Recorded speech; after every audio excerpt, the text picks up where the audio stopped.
નમસ્કાર મિત્રો, વિડીયોમાં તમારું સ્વાગત છે। જી હા મિત્રો, અત્યારે હાલના મોટા અને મહત્વના સમાચાર સામે આવી રહ્યા છે। તો મિત્રો, સમાચારમાં વાત કરીએ તો ગાંધીધામ શહેરમાં પ્રેમ સંબંધનો એક કરુણ અને લુહિયાળ અંત આવ્યો છે। ખન્ના માર્કેટ વિસ્તારમાં આવેલી હોટલમાં 21 ફેબ્રુઆરીના રોજ એક યુવકે પોતાની પ્રેમિકાનું ગળું દબાવી હત્યા કરી હોવાની ઘટના સામે આવી છે।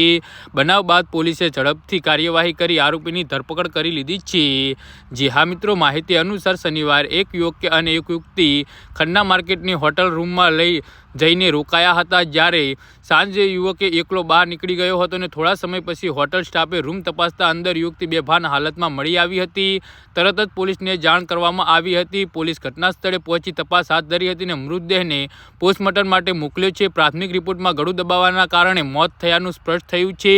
તપાસ દરમિયાન યુવતી સાથે રોકાયેલો દિલીપ રાઠોડ પોલીસ હાથે ઝડપાયો હતો। કડક પૂછપરછમાં તેને ગુનો સ્વીકારી લીધો અને સામે આવ્યું છે કે મૃતક ભાવના લોચા અગાઉ 2 લગ્ન કરી ચૂકી હતી અને હાલ એકલી રહેતી હતી। આરોપી દિલીપ અને તેની પત્ની અલગ રહેતો હતો અને બંને વચ્ચે લાંબા સમયથી સંબંધ હતો। પોલીસના મુજબ દિલીપને ભાવનાના અન્ય મિત્રતાના સંબંધોને લઈ શંકા હતી અને આ મુદ્દે હોટલ રૂમમાં બંને વચ્ચે તીવ્ર વાદવિવાદ થયો હતો, જે બાદ ઉશ્કેરાઈને દિલીપે ગળું દબાવી હત્યા કરી હોવાનું ખુલ્યું છે। જી હા મિત્રો, તો આના વિશે તમારું શું કહેવું છે તો નીચે મારી કમેન્ટ બોક્સમાં જરૂરથી જણાવજો અને અમારી યુટ્યુબ ચેનલને સબસ્ક્રાઈબ કરવાની ભૂલતા નહીં। ધન્યવાદ।